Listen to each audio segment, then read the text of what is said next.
down with the owners of this very unique and available commercial property in Monroe City, Missouri. Tell me a little bit about the business community in Monroe City. Well, for a while it was kind of a little bit of a ghost town, and we started deciding that we needed to work on downtown, because any place of downtown is the heart of your city. And if you don't have a nice downtown, then people aren't interested in coming to live there, build there, go to school there. But the town has taken a revamp, and especially we've worked on downtown. Almost every business downtown has painted their buildings, even though we're like 1,800 buildings. They're redone and look fresh and nice, and we have quite a few new businesses, and we're just really happy with the amount of clientele that we have. And we have so many people that stop in from all over the world because we are not bypassed. Right. And that really helps our business. And we also have the lake out here, and that brings so much business during the summer and actually spring and fall. And because we are between Kansas City and Iowa and Illinois, people cut through here, and we have regulars that come here several times a year, and they'll walk in the door and say, hey, we're here for our second visit of the year or whatever. And so we have a big clientele here, and the downtown looks so nice. And we're so happy to have the history of Monroe City being built back up. And Ben Franklin is probably the biggest draw that we have on Main Street, and because of that, we work with them, and we try to plan all our events around the events that Ben Franklin have, because like I said, they have such a draw. And we just are really proud of what we've been doing. And we have a downtown revitalization that has helped, and the city has put up some grants to help us to do new things. And we put a new awning out front, a real pretty copper awning, just this last fall, and that was with some of the grant money.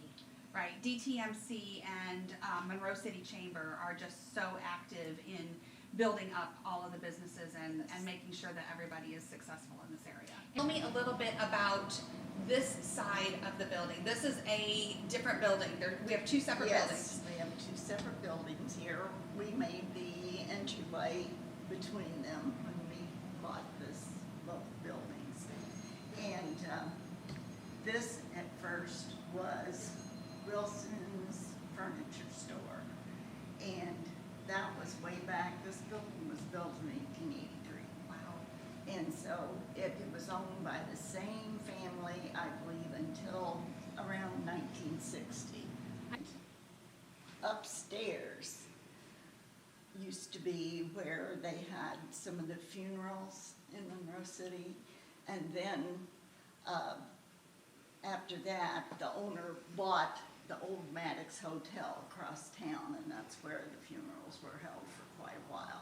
Now, upstairs could actually be used as like a flat or a loft type apartment, couldn't it? It could very easily, because most of the electrical and you could just hook onto the water. It would be a very easy conversion.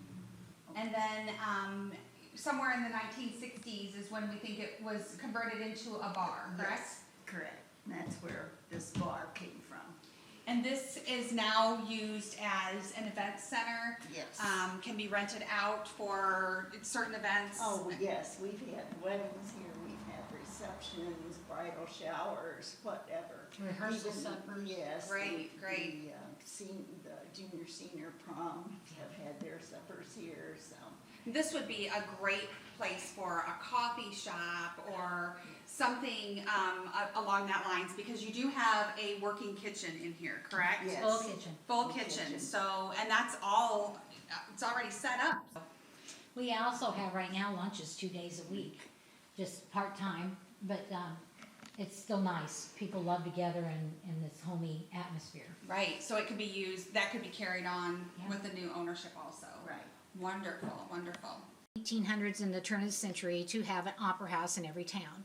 And this opera house, you would come in the front door, and the stairs went right upstairs. So the opera house was upstairs, and that was also a common thing.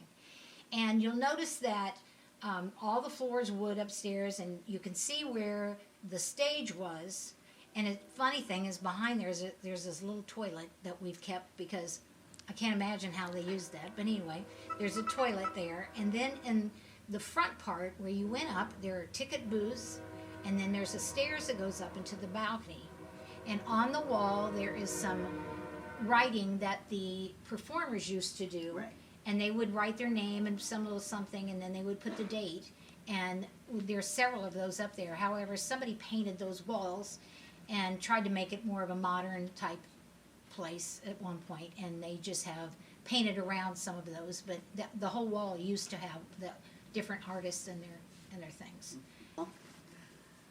It was built in 1886, this building, and most of us around here know it as Wade and Dawson Building, but someone else owned it before that. And it was also kind of a hardware general type store. Okay, there was production upstairs in the on stage in the Opera House. We know they did this in 1904 because there is a picture in one of our history books, and it says the Tom Thumb play was presented here at the old Opera House. So basically, it's just like the opera houses used to be. We have a couple of chairs that came out of it, but most of the others were already sold off before we bought the building.